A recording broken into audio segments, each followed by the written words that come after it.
Assalamualaikum warahmatullahi wabarakatuh. Apa kabar semuanya? Semoga semua dalam keadaan sehat walafiat dan tetap semangat. Kenapa saya bilang semangat?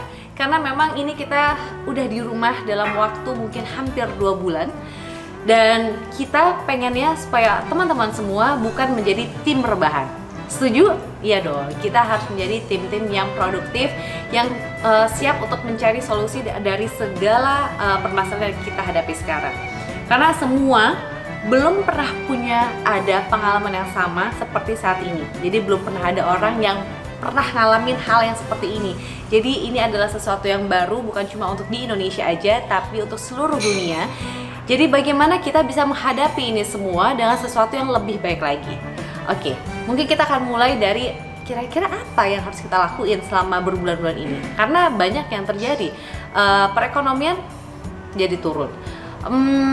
Apapun deh, segala aspek menjadi sesuatu yang baru untuk menghadapi hal ini semua. Untuk itu, yuk kita coba cari ataupun juga gali potensi yang kita punya.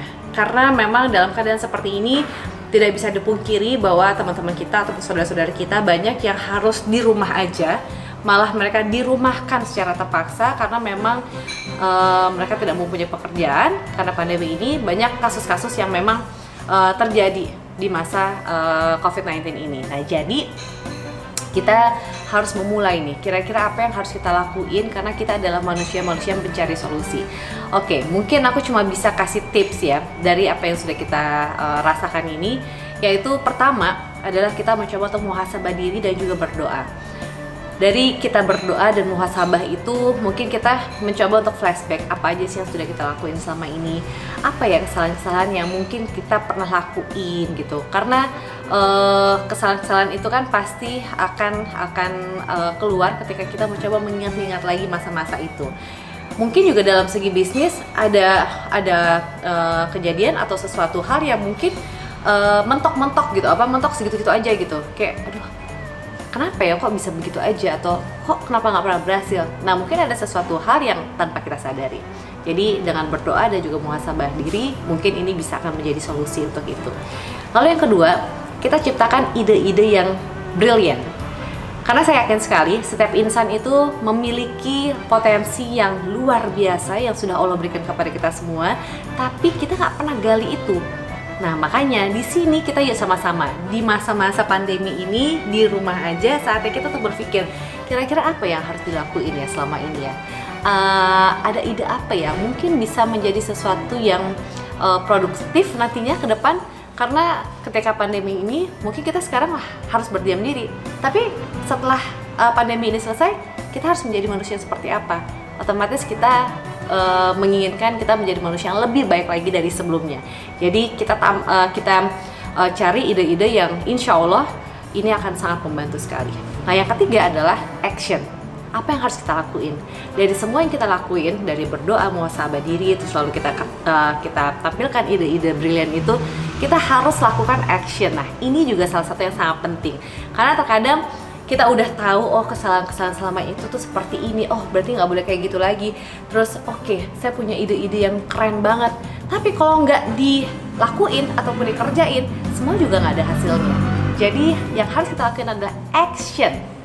Setelah kita pikirkan semua itu, kita action, kita harus lakukan. Dan itu memang agak berat, jujur aja, karena kadang saya pun juga suka kayak gitu. Saya punya ide, saya punya apa, tapi untuk melakukan itu kayak berat banget. Karena kayak rasa, aduh kayaknya susah, kayaknya gimana. Lakuin aja, apapun itu kita lihat aja hasilnya nanti. Karena toh juga kalau kita nggak ngelakuin, kita nggak tahu kan apakah itu bisa berhasil atau enggak. Jadi action. Nah, setelah action, kita harus komit dengan apa yang sudah kita lakuin. Kita harus komit untuk misalnya kita harus ya pedagang baju misalnya gitu. Kita punya ide, kita punya konsep, terus kita mulai action dengan kita coba cari konveksi yang bagus, terus kita udah mulai jualan. Nah, ini harus ada komitmen dari kita supaya ini berjalan dengan lancar. Bukan cuma sekedar di awal aja, tapi bagaimana supaya pekerjaan kita ini established. Jadi bisa berkepanjangan. Dan insya Allah ini bakal jadi pondasi yang kuat banget untuk pekerjaan kita nanti. Nah, jadi mungkin segitu dulu aja tips dari aku. Ya mudah-mudahan bisa membantu teman-teman semua yang mungkin selama ini kayak bingung mau ngapain. Ya setidaknya kita sama-sama belajar, sama-sama mencoba, karena ini sekali lagi tidak ada yang pernah mengalami pengalaman yang sama seperti ini. Jadi apa salahnya kita mencoba dan juga harus tetap semangat. Saya Fenita Ari, wassalamualaikum warahmatullahi wabarakatuh.